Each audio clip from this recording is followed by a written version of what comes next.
அவர் செஞ்சிருந்தாருன்னா தண்டிக்கணும்னு நினைக்கலாம். ஆனா அடிக்கிறதுக்கான சட்டம் உங்ககிட்ட இல்லையே. நீங்க யூனிஃபார்ம் போட்டா யார் வேணாலும் அடிப்பீங்களா? தவறு இல்ல. ஆக்சுவலாக இதுக்கு முன்னாடி இந்த ராம்குமார் விஷயத்துலையும் இப்படி தான் ஆச்சு, லாக்அப் டெத் அப்படின்றது. ஒரு விஷயத்த பண்ணாதது வந்து பண்ணன்னு சொல்லி ஒத்துக்க வச்சு அவனை இந்த மாதிரி துன்புறுத்தி கொல்ல பண்ணது ரொம்ப மோசமான ஒரு விஷயம் தான். அதுவும் இந்த பையனை கொன்ன விஷயம் கேட்டாலே ரொம்ப பாவமாக இருக்குது. அந்த பையன் யார் எல்லாம் தெரில, ஆனால் இப்படி துன்புறுத்தி ஒருத்தனை சாவடிக்கணுமா அப்படின்னு தான் இருக்குது. ப்ரோ பிஃபோராகவே இது போல் நடந்திருக்கு. சாத்தாங்குளத்தில் 2 பேர் இதுவாயிருக்கு. இப்போ அகைன் இது போல் நடந்திருக்கு. இது வந்து கண்டிப்பாக நம்ம ஸ்டேட் கவர்மெண்ட் பெரிய ஆக்ஷன் எடுக்கணும். என்ன நடந்துச்சு முழுசாக மக்களுக்கு தெரியணும் ப்ரோ. பணம் இல்லாதவங்கள தான் அவங்க இதெல்லாம் பண்ணுறாங்க. ஒரு லாயர் இருக்கான், அவன் கொஞ்சம் பணக்காரன், அவனுக்கு கொஞ்சம் தெரிஞ்சிருக்கு, ஒரு லாயர் எனக்கு சட்டம் தெரியும், எனக்கு லாயர் இருக்காங்க அப்படின்னாவே அவன் வந்து இதெல்லாம் பண்ணுறதுக்கு ரொம்ப பயப்படுறாங்க. பவர் கொடுத்துருக்காங்க இல்லை ப்ரோ, அவங்க இந்த பவரை மிஸ்யூஸ் பண்ணிக்கிறாங்க தான் சொன்னோம். இந்த இல்லாதப்பட்டவனை என்ன வேணா பண்ணலான்ற ஒரு விஷயம் இருக்குல்ல, அதுதான் இங்கே நடக்குது. ஒரு ஏழை ஒரு பையனை கூப்பிட்டு போய் இந்த மாதிரி நம்ம பண்ணோம்னா கேட்கறதுக்கு நாதி இருக்காது. அவனை என்ன வேணா பண்ணலாம் அப்படின்ட்டு ஒரு போக்கு தான் இதெல்லாம். இதே இப்போ ஒரு பணக்கார பையன் வந்து பிளாட்ஃபார்மில் படுத்துட்டு இருக்கவங்களை கார் விட்டு ஏற்றினா கூட அந்த பையன் மேலே ஒரு பெரிய கேஸ் எல்லாம் ஈஸியாக வெளியே வந்துடுறான். இந்த பையனை ஒத்துக்கன்னு சொல்லி அந்த மாதிரி பண்ணுறாங்கன்னா அதான் கேட்க ஆள் இல்லை, இவன் என்ன வேணா பண்ணலாம். போலீஸுக்கு வந்து இவ்வளோ அதிகாரம் யாரும் கொடுக்கல என்ன பண்ணலாம் அப்படின்னு. போலீஸ் வந்து அவங்கள நம்ம நினச்சிக்கிறது. இன்னும் இந்த கிராமத்தெல்லாம் பார்த்தீங்கன்னு வச்சுக்கோங்களேன், போலீஸ் தான் எல்லாமே அப்படின்ற மாதிரி ஒரு விஷயம் இருக்குது. இப்போ நம்ம சென்னையில் அந்த மாதிரி பண்ண முடியாது. ஆனால் கொஞ்சம் கிராமம்லாம் போயிட்டீங்கன்னா போலீஸ்காரன் வைக்கிறதா சட்டம் அந்த மாதிரிலாம் இருக்குது. இது வந்து ஆட்சியில் டிஎம்கே இருக்காங்க. அவங்க வந்து இந்த விஷயம் நடந்ததுக்கு அப்புறம் அவங்க வீட்டில் கன்சோல் பண்ணுறது அதெல்லாம் வேற விஷயம். நடக்கிறதுக்கு முன்னாடியே போலீஸுக்குலாம் இவ்வளோதான் லிமிட் அப்படின்னு ஒரு விஷயம் வந்து கண்காணிப்போடு வச்சுருந்தாங்கன்னா, இந்த சிசிடிவி கேமராலாம் லைவ்ல வந்து அவங்க பார்க்குற மாதிரி வச்சிருந்தாங்கன்னா இந்த அளவுக்கு நடந்திருக்காது. கொஞ்சம் ப்ரேயராக வந்து நடவடிக்கை எடுத்தால் நல்லா இருக்கும். ப்ரோ பிஃபோராகவே இது போல் நடந்திருக்கு. சாத்தாங்குளத்தில் 2 பேர் இதுவாயிருக்கு. இப்போ அகைன் இது போல் நடந்திருக்கு. இது வந்து கண்டிப்பாக நம்ம ஸ்டேட் கவர்மெண்ட் பெரிய ஆக்ஷன் எடுக்கணும். என்ன நடந்துச்சு முழுசாக மக்களுக்கு தெரியணும் ப்ரோ. கண்டிப்பாக ஏதோ ரூமர்ஸ் தான் ப்ரோ பரவுது திருப்பி.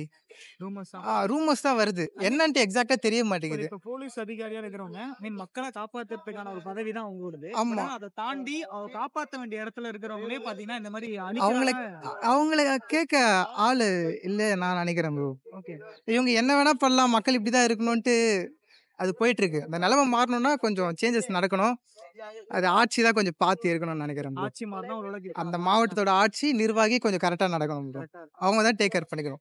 ஆமா. இதுக்கு என்ன தண்டனை கிடைக்கும்னு நினைக்கிறீங்க அந்த போலீஸ்காரங்களுக்கு? தண்டனை சாத்தான் குப்பம் அதுக்கெல்லாம் பெருசா என்ன பண்ணாங்கன்றது தெரியல. அது இந்தியன் கான்ஸ்டிடியூஷன்ல தான் சார் பார்த்து பண்ணணும். இதெல்லாம் ரொம்ப என்ன மறுபடியும் ஒரு சட்டத்தை அமெண்ட்மெண்ட் பண்ணணும் கான்ஸ்டிடியூஷன்ல. நிறைய பேர் ரிப்போர்ட்லாம் கூட போட்டிருந்தாங்க. இது வந்து டிஎம்கே ஆட்சிக்கு வந்து 25th டெத் அப்படின்னு போட்டிருக்காங்க. இது ரொம்ப ரொம்ப வந்து சோகமான விஷயம்தான். ஒருத்தனோட லைஃப் வந்து ஒரே நாள்ல டக்குன்னு முடிஞ்சு போச்சு. அவர் தப்பு பண்ணாரா இல்லையா, அது ஒரு சந்தேகம் தான். அவர் தப்பு பண்ணியிருக்கிறாங்கிற சந்தேகம் தான். சந்தேகத்திலேயே அவர் வாழ்க்கை முடிஞ்சு போச்சு. ஒரு தப்பே பண்ணியிருந்தாலுமே ஆமா, ஒண்ணும் அப்படின்றது வந்து ரொம்ப தப்பு. S, exactly. கவர்மெண்ட் தூக்கு தண்டனையே கொடுக்குறாங்கன்னு வச்சுக்கோங்களேன். அவங்க ரொம்ப எக்ஸ்ட்ரீம் லெவல்ல ஏதாச்சும் ஒரு பண்ணியிருந்தாதான் அந்த தண்டனையே கொடுப்பாங்க. நம்ம தூக்கு கோர்ட்டே அப்படிதான் முடிவு பண்ணாங்க. அப்படின்னு இருக்கிறப்ப பாத்தீங்கன்னா இவங்க வந்து ஒருத்தர் வந்து அடிச்சு துன்புறுத்தி கொண்டிருக்கீங்க. சோ என்ன மாதிரி சொசைட்டில இருக்கும்னு நினைக்கிறீங்க?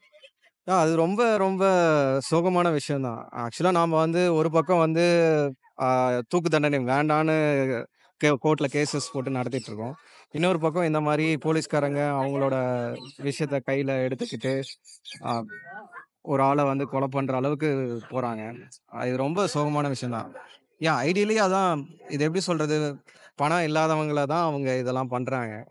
ஒரு லாயர் இருக்கான், அவன் கொஞ்சம் பணக்காரன், அவனுக்கு கொஞ்சம் தெரிஞ்சிருக்கு, ஒரு லாயர் எனக்கு சட்டம் தெரியும், எனக்கு லாயர் இருக்காங்க அப்படின்னாவே அவன் வந்து இதெல்லாம் பண்றதுக்கு ரொம்ப பயப்படுறாங்க.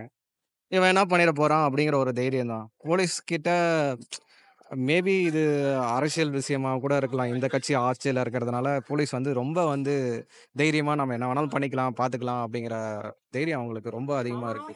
அதிகாரத்தை கொடுத்துருக்காங்க. போலீஸ் யூனிஃபார்ம் போடும்போதே சொல்லுவாங்க, யாரையும் அடிக்காதீங்கன்னு சொல்லிட்டு தான் போலீஸ் யூனிஃபார்ம்ல சைன் வாங்கினேன்.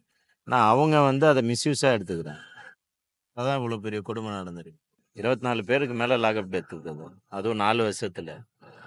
கஷ்டம் தானே. அவங்க குடும்பத்துக்கு நம்ம என்ன சொல்ல முடியும்? ஒன்றும் சொல்ல முடியாது. அவர் செஞ்சிருந்தாருன்னா தண்டிக்கணும்னு நினைக்கலாம். ஆனால் அடிக்கிறதுக்கான சட்டம் உங்ககிட்ட இல்லையே. நீங்கள் யூனிஃபார்ம் போட்டால் யார் வேணாலும் அடிப்பீங்களா? தவறு இல்லை. நம்ம இருக்கோம். ஒரு ஸ்டேஷனும் வந்துன்னு வச்சுங்களேன், ஒரு 52 பேர் ஸ்ட்ரென்த் இருக்காங்கன்னா, ஒரு 3 பேர் பொறுக்கலாம். நல்ல ஆளுங்க, காசு வாங்க மாட்டாங்க, யாரையும் அடிக்க மாட்டாங்க, துன்புறுத்த மாட்டாங்க, அட்வைஸ் பண்ணிட்டு வெளியே போயிடுவோம். போலீஸ் நிறைய அதிகம் மக்கள் எல்லாம் பயப்படுறாங்கன்னு நினைக்கிறீங்க? எனக்கு தெரிஞ்சு நிறைய பேர் போலீஸ் அப்படின்னாலே கொஞ்சம் பயத்தோட தான் இருக்காங்க. பட் ஆனா அவங்க மேல மரியாதை தானே வரணும் அந்த இடத்துல. அப்படிலாம் இல்லை. பாதுகாக்கிறவங்க தானே அவங்க. இல்லை பிரதர், எனக்கு தெரிஞ்சு நான் பயப்படல. பயந்தவன்லாம் எனக்கு தெரியாது. இல்ல ஒரு சிலர்லாம் பயப்படுறாங்க. அதுக்கான ம். காரணம் என்னவா இருக்கு? அதிகாரம் அவங்க கையில இருக்கு. என்ன வேணாலும் பண்ணலாம். பொய் வழக்கு போடலாம். இப்ப நீங்க சொன்னீங்கல்ல, ஒரு காவலாளி கார பார்த்து காணோம். இப்ப அந்த நிர்வாகத்துக்கிட்ட இவங்க சொல்லியிருக்கணும். இப்ப ஒரு ஹோட்டலோ ஏதோ ஒரு வச்சு நடத்துறாங்க. அந்த இடத்துல வரான். இது மாரி நான் அவங்களுக்குள்ளே முடிச்சிருவேன்.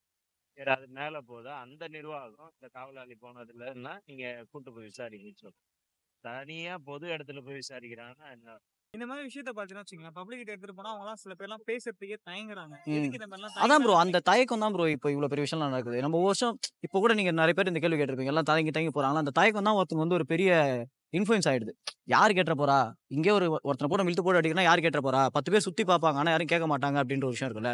மக்கள்லாம் தான் மாறணும். ஒரு விஷயம் நடக்குதுன்னா தட்டி கேட்கறதுக்கு உண்டான ஒரு பக்குவம் வரணும். மெச்சூரிட்டி ஆகணும் மக்கள்லாம். போலீஸ்ன்னு சொன்னாலே நெறைய பேர் பயப்படுறாங்க. ஆக்சுவலா அவங்க மேல ஒரு மரியாதையோ, ஒரு பாதுகாப்போ தான் வரணும். ம். பட் அத தாண்டி ஒரு பயம்ன்ற ஒரு விஷயம் வந்து இந்த மாரி விஷயம் தான் ப்ரோ. இந்த மாரி எவ்வளோ விஷயம் நடந்திருக்கு. அது எல்லாம் தான் ஒரு பெரிய பயத்த உண்டாக்குது.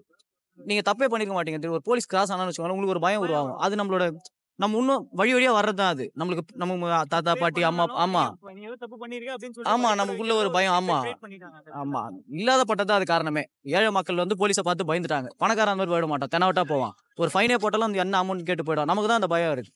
அது மக்கள் தான் கொஞ்சம் முன்னுக்கு ஏன் இவங்களுமே பாத்தீங்கன்னா இந்த மாதிரி ஏழப்பட்டவங்க கஷ்டப்படுறவங்களா கார்னர் பண்ணி இந்த மாதிரி பண்றாங்க. இருக்கப்பட்டவங்க பாத்தீங்கன்னா நிறைய தப்பு பண்றான். ம். அதாவது வெளியே வந்துமே அவங்களை எதுவுமே பண்ண முடியல. அதான் ப்ரோ. இருக்கப்பட்டவன வந்து ஒண்ணும் பண்ண முடியாது. அவனோட தப்பெல்லாம் காம்பன்சேட் பண்றதுக்கு தான் நம்மள மாரி ஆட்கள்லாம் இருக்காங்க. ஏழை மக்கள போட்டு பண்ணிக்கலாம். ஒருத்தன் பிளாட்ஃபார்ம்ல படுத்துருக்கான்னா அவன கூட்டு போயிட்டு ஒரு வழக்க போடலாம். அவன வந்து ஒத்துக்கன்னு சொல்லி அடிச்சு துன்புறுத்தலாம் அப்படின்றதுக்கு ஒரு எக்ஸாம்பிள் தான். லைவ் எக்ஸாம்பிள் தான் இது. இந்த மாதிரி ஆட்களுக்குலாம் ஏதாச்சும் ஒரு தண்டனை கொடுக்கணும். இப்ப கவர்மெண்ட் சைட்ல இருந்து ஸ்ட்ராங்கா இந்த மாதிரி ஒரு விஷயம் கொடுத்தாங்க அப்படின்னா இந்த மாதிரி திருப்பி தப்பு நடக்காது அப்படின்ற மாதிரி வச்சிருக்கா. இல்ல இந்த மாதிரி இந்த சிஸ்டமே இப்படிதான்ப்பா, இது ஒண்ணும் பண்ண முடியாது ப்ரோ ஒண்ணுமே பண்ண முடியாது ப்ரோ. இப்ப நீங்க இவருக்கு இப்ப அவர சஸ்பெண்ட் பண்றாங்க.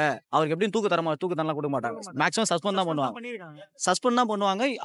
அவருக்கு ஒரு 10, 15 நாள்லயோ இல்ல 1 மாசத்துலயோ அவரே திருப்பி கூட போஸ்டிங் வந்துருவாரு. சிஸ்டம் தான் மாத்தணும். ஒரு ரூல் போடணும் இந்த மாரி. போலீஸ் வந்து இந்த மாரி மக்கள் அடிச்சுட்டாங்க, துன்புறுத்திட்டாங்கன்னா அவங்களுக்கு வந்து அவங்க திருப்பி யோசிக்காத மாரி, அவங்க ஜெனரேஷன்ஸே வந்து கவர்ன்மெண்ட் ஜாப் கிடைக்காத மாதிரியோ, ஆர் வந்து அந்த பகுதியில இருந்து அவங்கள ஒதுக்கி வைக்கிற மாரி, அந்த மாரி ஏதாவது ஒரு விஷயம் பண்ணா கரெக்ட்டா இருக்கும். ஆமா. ஓகே. ஓகே. ஓகே.